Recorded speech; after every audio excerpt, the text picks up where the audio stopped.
Andrew Banster here with Blue Crabs manager Stan Cliburn following yet another Blue Crabs victory. But more importantly, let's talk a little bit about last night first.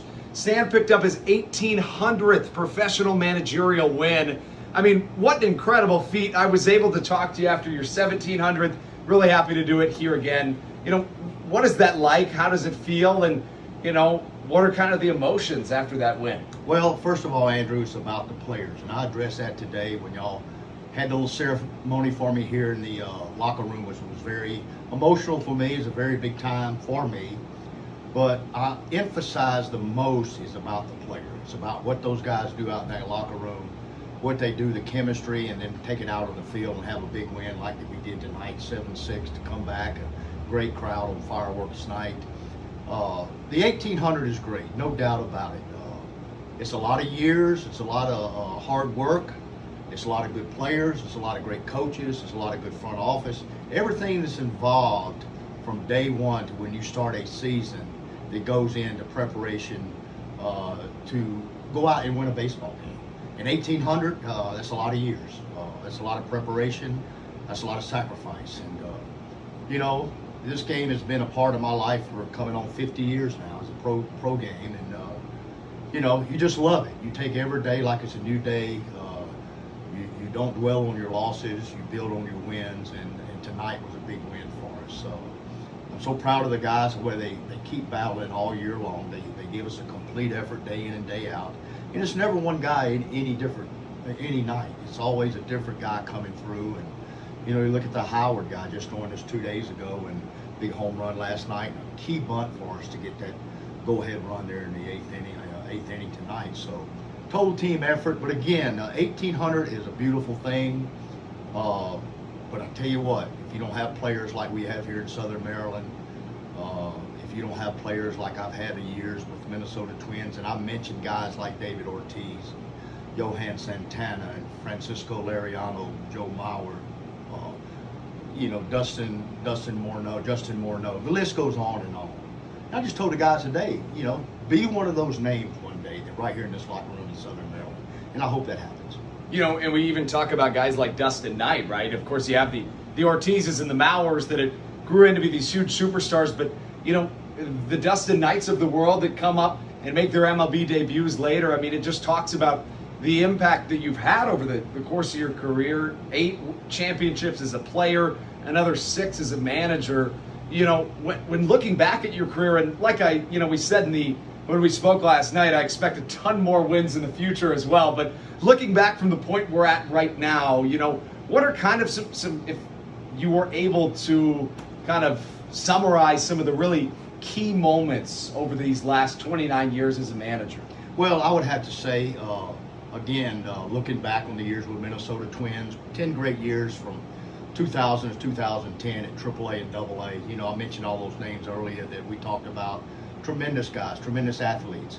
I don't tell those guys back in them years, 20 years ago now, anything different I tell our Southern Maryland Blue Crabs out here right now. You stay in the moment. You stay in the future. You stay what's happening right now. You dwell on the past. You look back on what you learned from the past. And the good guys, their names come up all the time because those guys paid the price. Dustin Knight, I saw your great interview you had with him in Baltimore this year. A big part of this club to 2019. And now where is he? He's back in the big leagues. Dustin went through some trials and tribulations, had to turn his life in the right direction. And that's what we do here. Not only we develop winners, hopefully big leaguers like we had a few guys, we develop good people, good ball players, respectful ball players, big league ball players, respect for the game, and that really brings out the extra talent in their game. And when you do that, you make them feel good about themselves. When they go out there between those white lines, it can show. It really does.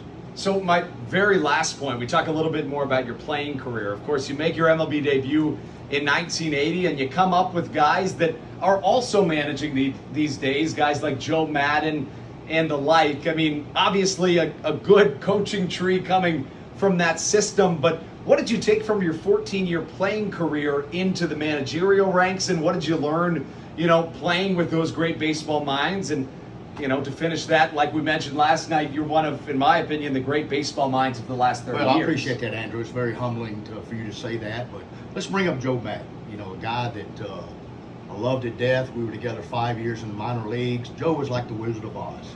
If we had a problem on the team, we didn't go to our manager. We had a great manager in Moose Stubing, but we didn't go to Moose. We went to Joe Madden. Joe was the guy who had all the answers. He played my position. I happened to be a little bit better, or maybe the Angels gave me a little bit more money than Joe got. Joe was a free agent. I was a draft pick. So, but Joe was the guy that we knew that we could go to look for leadership, to look for a guy who could lead us in problem areas. And we always said, Joe, you might not get to play much here in A-ball or AA or wherever we are, but I tell you what, you're going to be one heck of a manager one day. We all knew that, and he's turned out pretty good.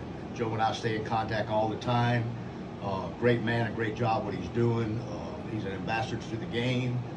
We all, again, we're out of the same mold, so to speak. He does things that I did as a manager. I do things that he does as a manager, and it works both ways. But it all goes back to 1975. We were together in a little town in Quad City, Iowa, on an A-ball club, and that's where it all started. And I told the guys out there today, that's what you relate back to. You relate back to those incidents. And 20 years from now, when we celebrated 9/11 today, their 20-year anniversary, 20 years from now, those players out there in that locker room, their career is probably going to be over. But the lasting membership, the lasting relationship, the lasting memories they left here will be in their minds forever. Stan, I very much enjoyed talking to you. I could do it all night. We got to wrap up, but once again, I just want to congratulate you on these 1,800 wins. Here's to another 1,800, and always appreciate your time. Yeah, thank you, Andrew. Heck of a job promoting this. I know you were a big part of it. And again, communication through you, the front office, through Courtney, Jack Lavoie, the owner. That's what it takes, and let's keep moving. Let's do it. Playoff push inbound. You heard from Stan Cliburn. Check out the Blue Crabs once again tomorrow. We're at home for a couple of weeks right here at Regency Furniture Stadium.